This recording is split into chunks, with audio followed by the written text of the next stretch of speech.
nimeona ametuma watu watuta mapa kwa bunge wanisumbue. Na Kasongo ya kule kenye nimefanyia Wakenya. Yule pia ametushinda tuweni failure. Kazi yako ni kudanganya Wakenya, kuabduct vijana, kutumia wananchi vibaya na kutusi Wajaluo wapumbavu. Sasa sasa hii wewe ndio kimekuramba. Hii Kenya sasa hii Wakenya wamefunguka macho. Hii maneno ya kufuatafuata mtu na hakuna Kenya anasaidia nao wananchi imeisha. Sasa hii ndio time mzuri ya kudili na watu kama nyinyi. Alafu nikiingilia maneno Olkalao, breaking news, Kasongo na UDA yake yote wameshindwa. Na hiyo ndo results tunatarajia 2027. Unajua Olkalao inatuonyesha picha venye 2027 itakuwa. Kumaanisha Kasongo ataanguka. Na nimefurahia sana. Sasa hii sisi sio Sifuna, sisi ni Olkalao. Nimefurahishwa na wana Olkalao kabisa. Kwa sababu walipewa pesa, wakapewa gas, wakapewa mattress, wengine hadi wakapewa kondom wafanye mapenzi.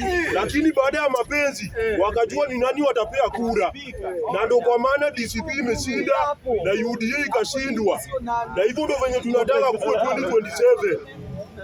Wakati wa kupimiwa akili iliisha hii Kenya. Pesa yenu tutachukua, mattress tutalalia, tutatumia gas, lakini kura hatutawapatia. So Kasongo pole. Wewe na jeshi yako kazi yako ni kununua wa Kenya. Ulifikiria kupea wana Olkalao gas, hiyo ndio kupigiwa kura.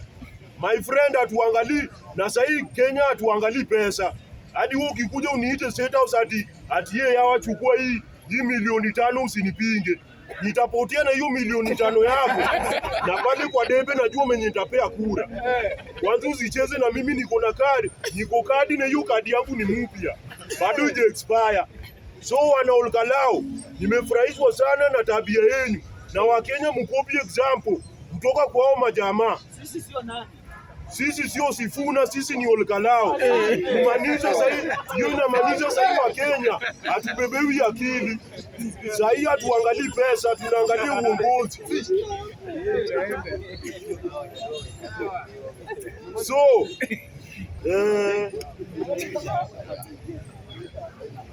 Kasongo, wewe una bahati.